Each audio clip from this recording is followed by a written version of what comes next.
Que ce soit dans le sport, dans la vie, on veut tous progresser et avancer. On se fixe des objectifs, on fait des efforts, mais c'est pas toujours simple de garder le cap, surtout quand les résultats sont pas immédiats. Alors comment faire pour avancer sans se décourager? Comment on trouve la bonne manière de se fixer des objectifs qui nous motivent vraiment? Aujourd'hui, j'en discute avec Christophe pour justement comprendre ce qui se joue dans notre tête quand on parle de progression et comment la psychologie peut nous aider à mieux évoluer sur le terrain comme dans notre quotidien. Christophe, bonjour. Est-ce que tu peux te présenter déjà pour ceux qui ne te connaissent pas? Alors, je suis client Correspa et j'ai le plaisir d'être présent toutes les semaines. Et puis, je suis aussi psychopraticien et donc j'accompagne des gens en psychothérapie, des adultes et des enfants. Et je m'intéresse effectivement au fonctionnement du cerveau humain et de comment on peut utiliser notre cerveau pour atteindre nos objectifs. D'accord, super. Donc là, l'objectif, c'est qu'à travers déjà ton métier, tu puisses donner un petit peu des pistes aux personnes qui se questionnent sur comment ça se fait que mon objectif ne me motive pas, comment ça se fait que j'arrive pas à atteindre mes objectifs même quand j'en ai un, etc. Alors, il y a une première chose qu'il faut regarder quand on veut se fixer un objectif, c'est déjà comment on se fixe l'objectif, c'est-à-dire comment on le formule, les mots qu'on emploie pour formuler l'objectif. Et il y a une première chose qui est très importante et à laquelle il me semble qu'on ne fait pas toujours suffisamment attention, c'est d'avoir un objectif qui soit formulé à la forme affirmative. D'accord. C'est-à-dire, pour donner un exemple d'objectif mal formulé, c'est « je veux arrêter de fumer ». Arrêter de, notre cerveau, il ne comprend pas, il ne sait pas faire. Et donc, par exemple, je veux perdre 10 kilos. Je prends un exemple de la salle de sport qui est très très fréquent. Par exemple, je veux perdre 10 kilos. Je veux perdre 10 kilos, c'est déjà plus une formulation affirmative. Okay. Et ce qui va nous aider, et c'est la deuxième critère par rapport à un objectif qui va nous aider à avoir des objectifs qu'on peut atteindre, c'est aussi de nous faire une représentation, une image. On peut se faire des images avec notre cerveau, et de se faire une image de comment je serai quand j'aurai atteint mon objectif. Par exemple, si je veux perdre 10 kilos, c'est important que je me fasse une image de moi quand j'aurai perdu ces 10 kilos, à quoi je pourrais ressembler? Où est-ce que je les aurais perdus? Voilà, c'est une autre façon d'avoir une formulation positive de l'objectif. C'est aussi un bon critère de vérification. Si je peux me faire une image de moi ayant atteint mon objectif, c'est que mon objectif il est bien formulé. Si je peux pas me faire une image de moi ayant atteint mon objectif, c'est qu'il y a un problème dans la façon dont je l'ai formulé. Est-ce que ça peut être intéressant aussi de se le formuler, parce qu'il y a des personnes qui fonctionnent presque, qui se motivent en ayant l'inverse, c'est-à-dire de s'imaginer à quoi on ressemblera si on n'atteint pas cet objectif? Ou est-ce que tu trouves ça trop négatif? Parce que j'ai déjà entendu dire qu'on pouvait faire ça, mais ça peut être une stratégie qui fonctionne avec certaines personnes, mais c'est quand même à double tranchant, c'est-à-dire pour que ça fonctionne, il faudrait vraiment faire un scénario du pire.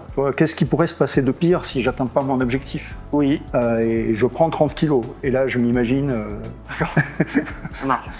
Et du coup, c'est tellement choquant là, que ça va me mettre en mouvement. Mais c'est vraiment quelque chose d'extrême. La plupart du temps, chercher et trouver une formulation positive, c'est ce qui va nous aider à avancer. Alors, il y a une autre chose, tu vois, quand je dis chercher, trouver, ça me fait penser à autre chose. Toute la distance qu'on peut mettre entre nous et notre objectif. Je vais te donner un exemple. Si je dis « je vais essayer de me mettre au sport ». Je vais essayer de me mettre au sport. Tu vois, je mets plein d'étapes. Ouais. Déjà, si je dis « je me mets au sport », oui, ça va plus vite. Ça va beaucoup plus vite. Je suis beaucoup plus près de l'objectif. Et en fait, pour le choix des mots qu'on va employer, il est important.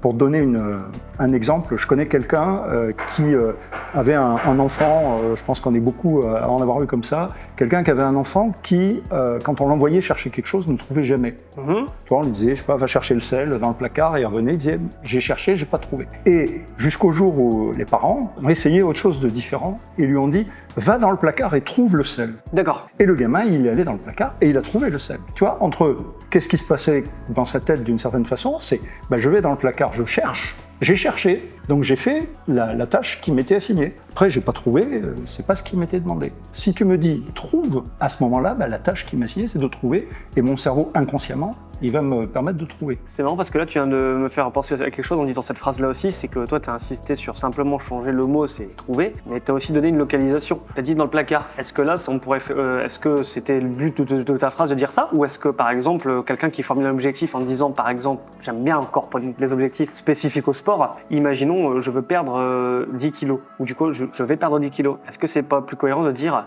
je vais voir un nutritionniste, ou je vais à la salle de sport pour perdre ces 10 kilos? Alors, tu pointes une chose qui est très importante, effectivement, c'est qu'une fois que j'ai identifié mon objectif, c'est important déjà de l'identifier de la façon la plus spécifique possible, la plus précise possible, donc effectivement où, quand, ça aide à préciser l'objectif. Et puis la chose importante, c'est aussi de fixer des étapes. C'est-à-dire que si je dis je veux perdre 10 kilos, effectivement, tu disais très bien, je vais commencer par aller voir un nutritionniste, je vais m'inscrire dans une salle de sport, je vais y aller toutes les semaines. Quand est-ce que je vais y aller toutes les semaines? Je vais y aller le lundi à 9h toutes les semaines. Donc des sous-objectifs en fait. Donc des étapes en fait qui vont me permettre d'atteindre mon objectif. On fait ça naturellement dans la vie. Je veux dire, si je dis je veux partir en voyage aux Antilles pour mes vacances, je vais d'abord préciser les Antilles c'est grand, donc dans quelle île, à quel moment, combien de temps.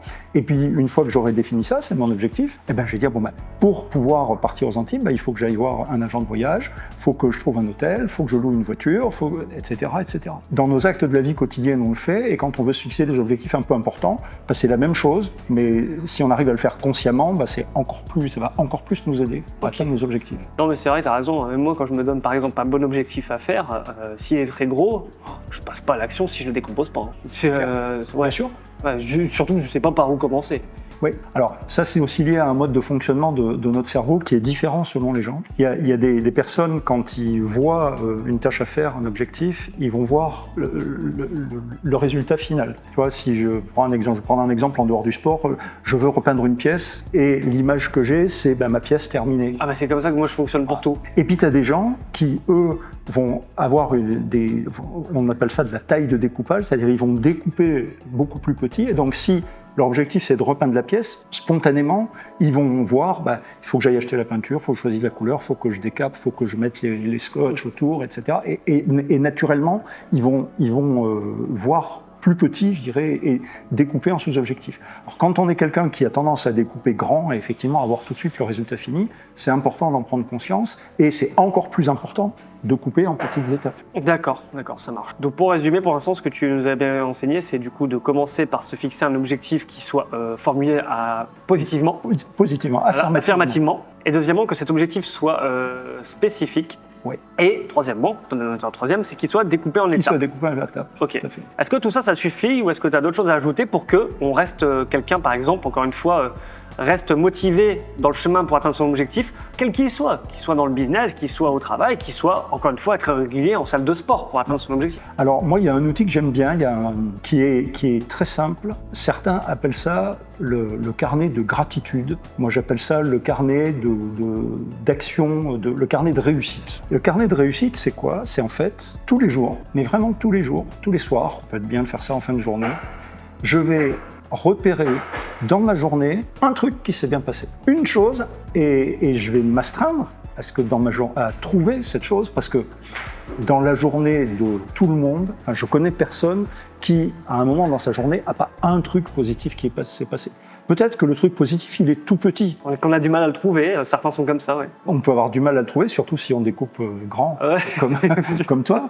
Mais c'est ça l'intérêt de l'exercice, c'est de s'obliger à aller trouver même une toute petite chose. Parce que spontanément, c'est vrai qu'on est un peu codé pour voir tout ce qui ne va pas. Et quand on a eu une journée difficile, on va dire « Oh là là, aujourd'hui c'est une journée pénible, rien n'a été au boulot, les enfants étaient insupportables. » Voilà. Et de se poser et de faire l'exercice de trouver une chose positive, ça va m'obliger à faire fonctionner mon cerveau autrement en allant chercher justement cette petite chose positive. Et pourquoi je parlais d'un carnet de réussite? Parce que ce qui est important, c'est pas uniquement de trouver cette chose, mais c'est de la noter. D'accord. Parce que si je note une chose tous les jours, ça va me permettre, au fur et à mesure que je note, de me rendre compte, finalement, tous les jours, j'ai fait un petit progrès. Il s'est passé quelque chose de positif dans ma journée. J'ai avancé d'un pas vers mon objectif, même si c'est un tout petit pas. mais c'était quand même un pas. Et ça va m'encourager, ça va me motiver du coup à rester dans cette dynamique positive et à avancer vers l'objectif. C'est voilà, c'est vraiment, c'est vraiment la discipline quotidienne, tu vois, de faire ce petit pas et d'en prendre conscience. Ok, donc en gros, c'est bien écrire sur un carnet, sur son téléphone, ça marche aussi? Alors, moi, pour faire ça, je suis pas fanat du téléphone. Oh, donc le carnet Batman qu'on m'a offert quand je suis gamin, c'est le moment où le carnet Batman, c'est le moment de l'utiliser, absolument. Alors, pourquoi je suis pas fan du téléphone? Parce que quand on écrit, on utilise notre corps beaucoup plus que quand on utilise nos pouces sur téléphone. On utilise notre corps pour écrire. D'accord. Et le mouvement de l'écriture, il fait une forme d'ancrage. C'est-à-dire qu'il ancre en nous ce qu'on est en train d'écrire, il marque en nous aussi ce qu'on est en train d'écrire. Et puis le côté, et ça c'est la première chose, et puis la deuxième chose, c'est le côté matériel du carnet. Le téléphone, aujourd'hui c'est un outil fourre-tout. Je veux dire, un téléphone, ça nous sert à 50 choses différentes. Le carnet, c'est mon carnet spécifique de réussite. Tu vois, ça matérialise en fait le chemin que j'ai décidé de prendre et la façon dont j'ai envie de progresser et tous les petits pas que je fais pour progresser. Donc c'est pour ça que moi je préfère le papier. Et si on fait par exemple, si ce carnet il est spécifiquement lié à l'objectif, par exemple on peut écrire sur une page que notre objectif, on le formule comme on l'a indiqué au début, on découpe en étapes, on peut l'utiliser pour faire par exemple ce plan-là, et ensuite on écrit les réussites d'atteindre vers cet objectif chaque jour. Ça peut être ça peut être aussi de façon plus large. Il y a des gens, alors si tu le fais de façon plus large, ça peut ressembler à un journal personnel, un journal intime. Ah oui, parce qu'il y a des gens qui font ça, qui tous les jours écrivent un peu, racontent leur vie. Mais oui, par rapport à un objectif, tu peux prendre un carnet par rapport à ton objectif, et puis tu notes au jour le jour comment tu as progressé. D'accord, super, c'est très clair. Donc à appliquer, on va dire, pour tous les objectifs de la vie, même par exemple, encore une fois, le sport, un objectif physique, forme, santé. Oui, tous les objectifs de la vie. Et c'est vraiment, je dirais que ce soit la fixation de l'objectif, la façon de définir l'objectif ou ce petit carnet de réussite, c'est vraiment deux petits outils tout simples en fait, qui demandent juste une petite discipline de trouver les 3 minutes dans sa fin de journée pour dire tiens, hop, relire sa journée. Qu'est-ce qui a été positif aujourd'hui? D'accord, ça marche. Donc tous ces conseils, selon toi, peuvent nous permettre en fait d'être plus réguliers, ou du moins de ne pas lâcher notre but, d'atteindre nos objectifs. Oui, pour tout objectif, c'est les deux, je dirais que c'est les deux outils de base. Après, peut-être qu'on pourra en parler d'autres choses, mais c'est vraiment les deux outils par lesquels il faut commencer quand tu veux atteindre un objectif. Je pense qu'on a fait le tour pour ce sujet. Moi, tu veux ajouter autre chose là-dessus? Non, c'est tout bon? Super. Du coup, achetez un carnet. Et puis Christophe, écoute, pour les personnes qui veulent approfondir et plutôt travailler un peu plus avec toi, comment ils peuvent te retrouver? Ils peuvent me retrouver sur Internet. J'ai un site qui s'appelle pleinementhumain.fr. Donc voilà, vous pouvez me contacter sur mon site. Comme pour du suivi personnalisé. Voilà, des conseils assez généraux. Si ça vous interpelle et que vous souhaitez approfondir là-dedans, n'hésitez pas à consulter Christophe pour cette partie-là. Voilà. Merci Christophe, à bientôt. Merci Martin, à bientôt.